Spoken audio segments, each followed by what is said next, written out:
ये कहानी है दो भिक्षुओं की। बहुत भिक्षु, जिनमें से एक बूढ़ा था और दूसरा युवा। दोनों शाम को गांव से भिक्षा मांगकर आश्रम लौट रहे थे। आश्रम से कुछ दूर पहाड़ से एक नदी बहती थी। वहीं पर एक जवान स्त्री खड़ी थी। उसे भी नदी पार करनी थी, लेकिन वह उसे पार करने में डर रही थी। वह उस नदी की गहराई से अनजान थी। तभी वहां से दोनों भिक्षु भी गुजर रहे थे। बूढ़ा भिक्षु आगे आगे चल रहा था। तभी उसकी नज़र उस स्त्री पर पड़ी। वह देखकर समझ गया था कि स्त्री को मदद चाहिए। उसने सोचा कि वह जाकर उसे नदी पार करा दे, लेकिन जैसे ही उसने उस स्त्री के हाथ को छुआ, उसके अंदर वर्षों की बसी वासना जाग गई थी। स्त्री को छूते ही उसका कण कण कांपने लगा। उसने 30 साल से किसी स्त्री को छुआ तक नहीं था।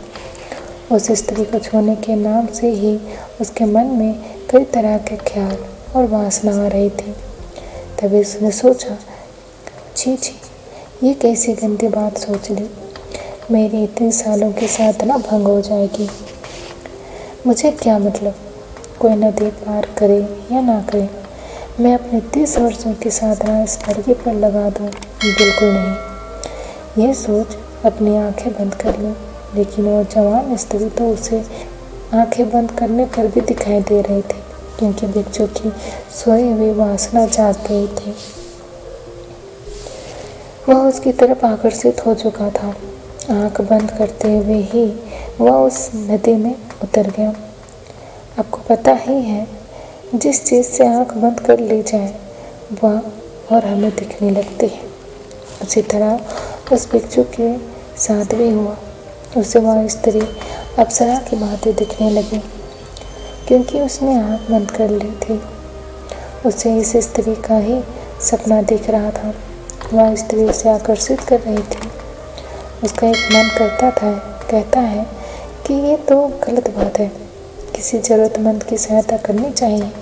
वहीं उसका दूसरा मन कहता था कि यह बस मन का भ्रम है। तुम खुद को धोखा दे रहे हो। तुम उसे छूना चाहते हो, जो कि गलत है।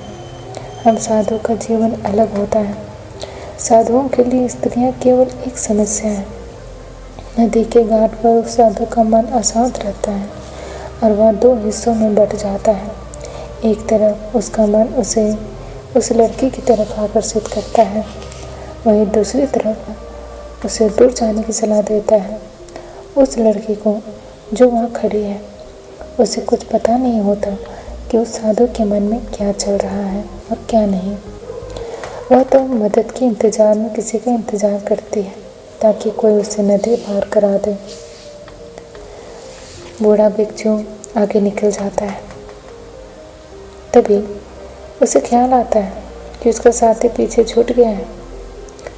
कहीं वह उस स्त्री को नदी पार कराने की भूल न कर दे। वह तुरंत वापस जाता है, ये सोच के कि मैं पहले ही उसे सचेत कर देता हूँ। लेकिन जब वह वहाँ पहुँचता है, तब तक देर हो चुकी होती है। वह देखता है कि जवान भिक्षु उस स्त्री को कंधे पर बैठाकर नदी पार करा रहा होता है। यहाँ देख बूढ़ा भिक्षु पूरी तरह से जल जाता है।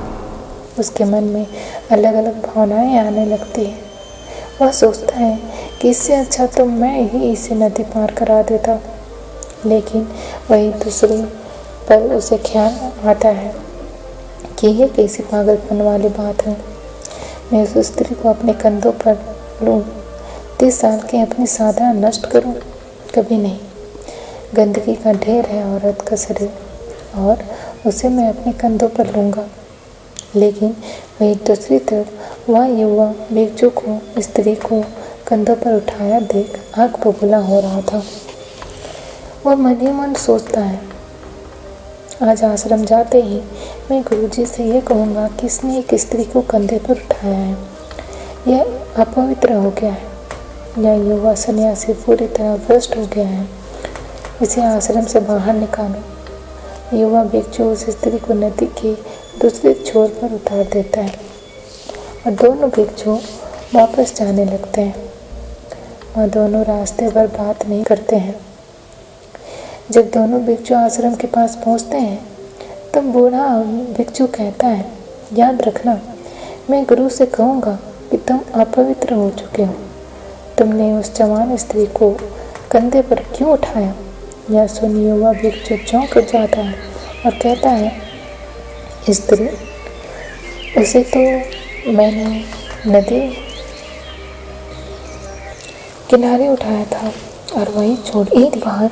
लेकिन एक जवान ऐसा प्रतीत होता है के पास कि आप उसे बोला, अभी भी रो रहा। अब मुझे इसे शिक्षा दी, उसे उठाने के दिए हुए ज्ञान को आसान भाषा में समझ। आप उसके बारे में सोच रहे हैं, आपके दिमाग में वही है। मैं पिछले कुछ देर से देखकर सोच रहा था कि आप किसी ध्यान में खोए हुए। मेरा बेटा है। लेकिन फिर आप उस औरत को तुम्हारे भाई को पार करा रहे थे। अपने मन ही आदमी ने कहा, हाँ मेरे भाई का भी बेटा है। हम हमारे जीवन ने फिर पूछा, हम क्या तुम्हारे पड़ोसी का भी बेटा और चीज़ों को लेकर आदमी ने रोते रहते हैं। हाँ, जो पड़ोसी का बेटा है। बुद्ध ने जिनको लेकर हमारे अंदर लड़ाई चल रही होती है, तुम पर्सनली हमें मालूम तक नहीं होता कि हम पुरानी मानसिक सोच को लेकर चल रहे हैं। हाँ, हम ये देख ही नहीं पाते कि हमारे साथ क्या चल रहा है। फिर बुद्ध ने उससे पूछा, अगर आपको आगे बढ़ना है, अच्छा बताओ, ऊपर उठना है, तुम्हारे बेटे की मृत्यु हो जाए, जितना हल्का कर सको उतना हल्का कर। दुख होगा। हम सब अपने आप को दबा रहे हैं बुद्ध, और वह दबा हुआ घाव पीड़ा देता है। मैं आपको नहीं बता उस घाव के कारण क्या करूँगा। हमें वह चीज़ें दिखाई देने लगती है, दुनिया ही खत्म हो जाए, हमारे भीतर चल रही होती है। उसके बिना सारा संसार दर्पण है। अपना जीवन अपने बेटे के मन में सोच ही नहीं। लंबी धारा हमारे व्यक्तित्व को रास कर देता है। अगर तुम्हारे इसी जीवन के सारे सूत्रों को जाड़ से मुक्ति हो जाए तो जो हमें बर्बाद कर देना दुख होगा। इसलिए मुझे हम आपसे कहना चाहते हैं, लेकिन उतना नहीं कि खुद को हमेशा दवा से बचाओ।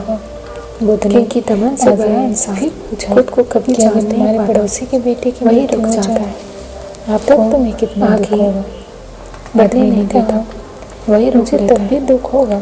इसलिए खुद की भावना, मेरे भाई के विचारों को मृत्यु से कम हो, दबाने से बचना चाहिए। इतनी आगे फिर पूछा, क्योंकि इनकी दबने पर फिर समय आने पर बवंडर आ जाता है, जो आपके अंदर अशांति और भावना को उत्पन्न करेगी।